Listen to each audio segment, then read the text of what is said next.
All right, guys, so just like we started out earlier, we're starting off in this half guard in this lockdown position, right? The only difference is when I'm getting down here to do this, I don't have him pinned, right? Because if I had him pinned, I just put my forehead on the mat, come up, boom, and I would just kind of do what we just did, right? So I'm coming here to set this up. He's gonna block me where I can't get this hand underneath. So I'm gonna bring my hand over here on his throat, right the crawl space. He's not gonna like this, so he's gonna push me away. When he pushes me away, I'm immediately coming down to his bottom, and I'm grabbing right underneath his butt for this buttocks compressor. And the reason I'm grabbing here is I'm gonna sprawl out of this lockdown. And when I go to sprawl, if I have this buttocks compressor in here, it limits his ability to move his legs. So I'm here, boom, I can sprawl and move to my left. And just to kind of show that detail again, so do your lockdown. Sorry. If I don't do this compressor and I grab his hips and try to do this, he's not gonna let me sprawl out of this lockdown. See? I can't. When I control his hips here with his buttocks compressor, and I go to sprawl, he can't stop that from happening. I'm gonna walk to my left. As I walk to my left, he's gonna get up on his side. When he goes up on the side, I'm just gonna transition to this leg drag position.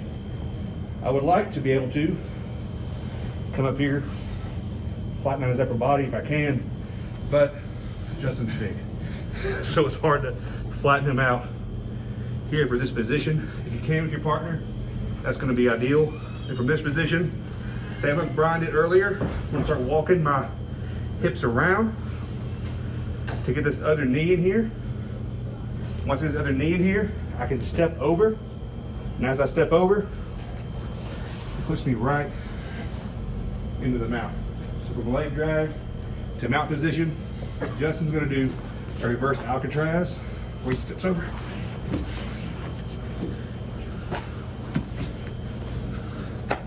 Yeah. That's good. We're just gonna go to the reverse Alcatraz at the butterfly replacement. Stop there. So again, we're here, he's got locked down. I'm not able to get this hand underneath here. Start crawl spacing so he pushes me down. Catch, I'm sprawling, walking to my left, as he puts pressure. That pressure lets me come over into this leg drag position, right? If your person on the bottom isn't giving you that resistance, it's a lot harder to jump over them. So make sure they give you that resistance. Walk around, knees comes in, stepping over, into the mount.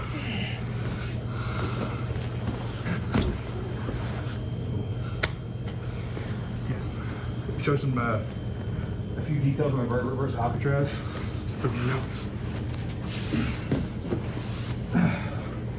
So when you're here, it's like a little step to the outside.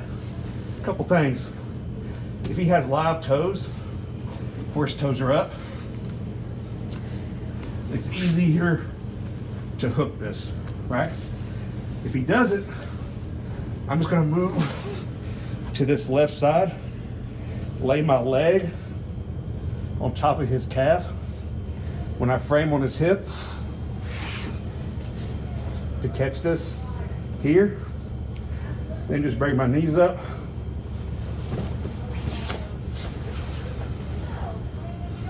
Butterfly guard, the change of directions.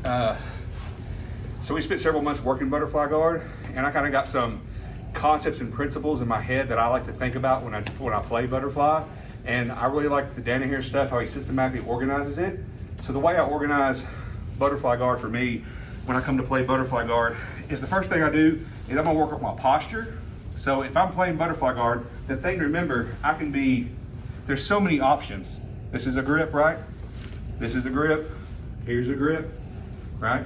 This is a grip, right? I can be here, this is a grip, this is a grip, this is a grip, this is a grip, this is a grip.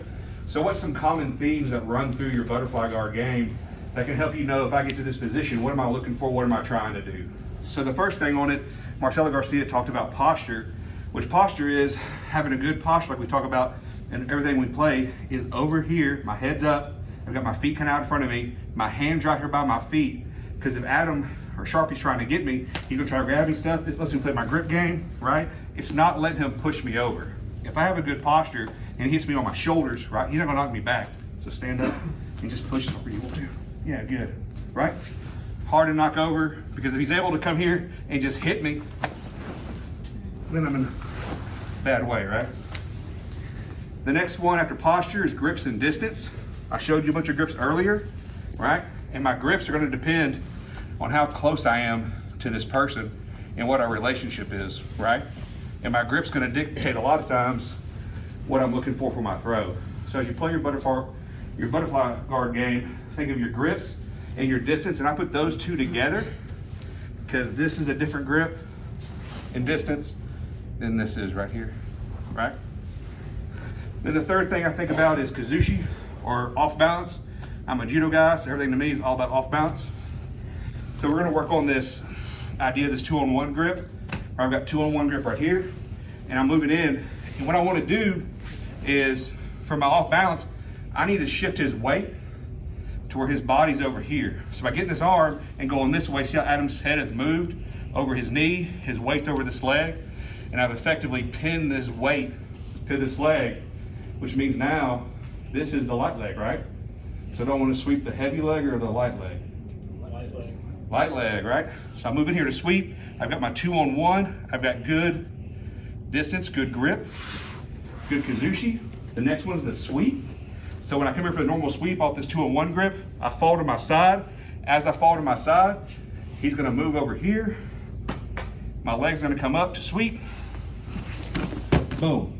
And on my sweep, my next motion is gonna be to keep my pressure. So sweep and pressure to me goes together. I sweep over, because if I sweep Sharpie over like this and stop, Sharpie's gonna murder me, because his belt is different color than mine, and he knows what he's doing, right? So every time I sweep somebody from the butterfly guard, from this 2-on-1 position, I sit up, I've got him where I want him, fall to my side, sweep, and I keep this pressure going forward, so I come up in a dominant position, and from here I can start working stuff. Then the next part for this for me is your follow through or your counters, because butterfly guard, you notoriously mess stuff up all the time, right? So we work the sweep mango, the 2-on-1. So if I come here to grab this and Sharpie raises his leg up, this 2-on-1, this is my ideal position to sweep a 2-on-1 position, a 2-on-1 grip. This is for me, this is bread and butter. I love this. So from here, I'm gonna use my feet to pull myself in as I maintain this grip, and it's gonna be kind of an explosive movement. As soon as I move in and get underneath him, I'm gonna sweep him up and over. Here, and do your pressure, your follow through to come up in the top position, all right? So that's one technique. 2-on-1, leg up. As his leg comes up, sweeping over. The next one is that follow through counter stuff I was talking about. If I come here and his leg's up and he's like, no, this happened last time, I didn't like it. So I'll start going here, he's gonna shift his weight and put his knee on the mat, right? When he does this, I'm gonna reshoot underneath here, fall to my back, lift up, and do a back take. Right? So from there, I'm shooting in. He doesn't like that. I'm falling to my back. As I fall to my back, this hook comes out and allows me to take his back. All right? Then the next one is we're here. Same idea, foot's up. He doesn't like it, boom. Then now he's stopping me from falling back by sitting back. We worked on this concept of push-pull. So as he sits back, I'm gonna push into it. Here. He doesn't like that, right? So he pushes back into me. Here, he pushes back into me. Now I've got my sweep again, right? So this idea of all these techniques work together and building off this concept of your posture, grips and distance, kazushi, sweep, followed by your pressure after you sweep, followed by your counter or your follow through, depending on what they do. There's literally hundreds of combinations for the butterfly sweep. So, and the final one, I'm here. I'm gonna do my 2-on-1. Sits up, he fails. I go to do that second technique I did, where I fall back here. He postures over his head. When he does that, I'm gonna take this hand here, sit up into this arm bar, right? What'd you call this? Oh, he showed a variation with Mike. The Mikey bar? Yeah, the Mikey bar. Yeah, I like that name better than the reverse arm clamp. So you hear, I wanna make sure when I sit up, I've got space between me and the arm right here. And my hand comes over the elbow, not the forearm, not the bicep area. It's a good fist here. And I just bring this into my deal. Yep. And make sure my head is pinning this hand, right? That's